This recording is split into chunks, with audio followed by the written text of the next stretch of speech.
Hey, what's up, guys? Jason, coming at you one more time. I'm doing today I want to do kind of like a spotlight on Joe Dante. Kind of like how awesome of a director he is, just because you look at his body of work and, it's really impressive. I just think he really needs a big pat on the back for, his, for a, I mean, he's not really just a horror film director, but he really has range. You don't really see that amount of range in a director throughout their career. Let's see, I think he's still working today. It's like he had a movie called The Hole come out in 2009. I'm not familiar with that, but I think he's still doing some TV work, stuff like that. But I'm just going to go through his movies here. I just did a video on The Howling, and I wanted to do this kind of like a spotlight video on Joe Dante, for being such an awesome director and producing so many great films. Just, kind of let everybody, recognize a lot of the films he's done, and y'all can check some of these films out if you haven't seen them, because they're all great. Starting off, he had a few movies before this. I'm just going to start with the movies I've seen. He had Piranha in 1978, and he had Rock and Roll High School in 1979.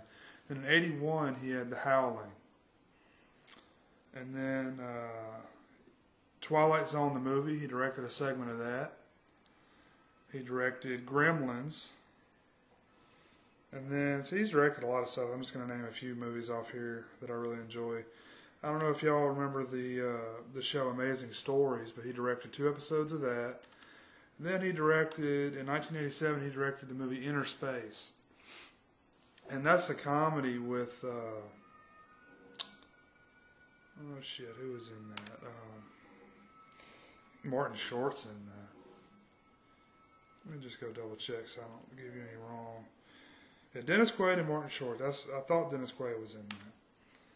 And that's a really fun, almost like a sci-fi comedy movie, but that's a really good movie. If you haven't seen that, check it out. And then one of my favorite movies, I didn't realize he directed this till recently, The Burbs. Tom Hanks, back when Tom Hanks was funny. The Burbs. Man, that film is awesome. Kind of like a horror comedy, more like a comedy with a few horror elements. But if you haven't seen The Burbs, go check it out. Really great film. I think I saw that in the theater. If I didn't, I knew I saw it shortly after. I remember having a babysitter over at the house and watching that film while the babysitter was there. It's a great film. Corey Feldman, back when Corey Feldman was on crazy drugs. But check that out. Definitely check that out. And then again, in '93, he had another kind of like a sci-fi comedy, Matinee. And that's the film with John Goodman. Really good film. I still like that film to this day. I watched that a lot when I was younger. Matinee, you got to check that one out. And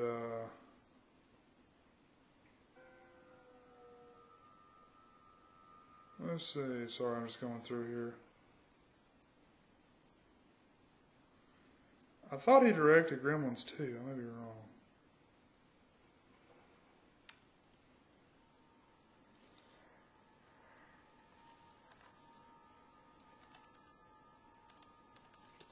Let's see. Yeah, he directed Gremlins 2, the new batch. I did see Gremlins 2 in the theater. I remember when I saw Gremlins 2, I saw Gremlins 2 and Milo and Otis. If y'all remember that movie. I saw Milo and Otis and Gremlins 2, the new batch, the same day. And man, Gremlins 2, I saw that probably 3 times in the theater. I just loved the hell out of it. It has a lot more comedy in it than the first one does, but still a great film. I really enjoy it.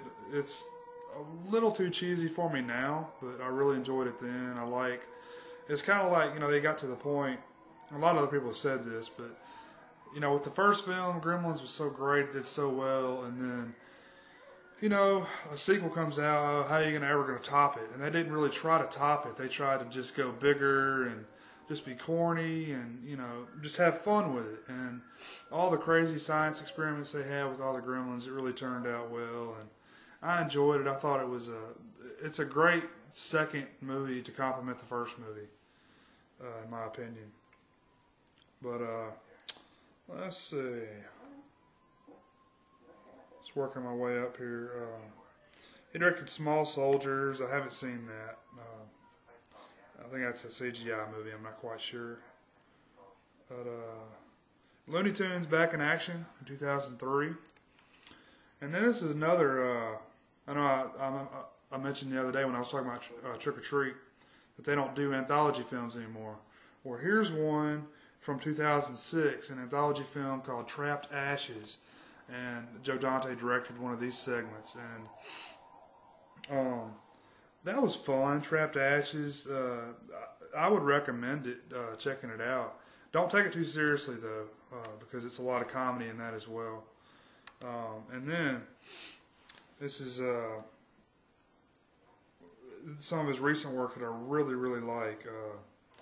The Masters of Horror episode, the Screwfly Solution. Awesome, awesome, awesome. You got to check that out. Really great stuff. I love the ending. Just a really, really bleak movie. I enjoy that kind of shit. I like the ending where it's like, oh fuck it, everybody's dead, everybody's gone. Masters of Horror, the Screwfly Solution. Check that out as soon as you can. And he also directed Homecoming. That's another Masters of Horror short film.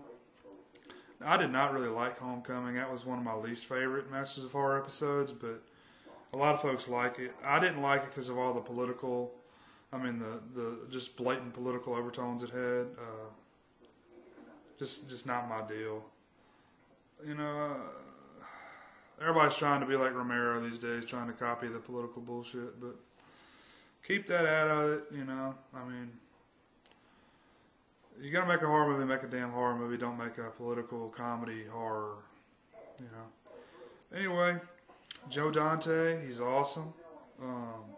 Everybody really needs to go check out all his films if you have not already, but really talented guy, a lot of great work under his belt, and thanks for watching, guys. I appreciate it.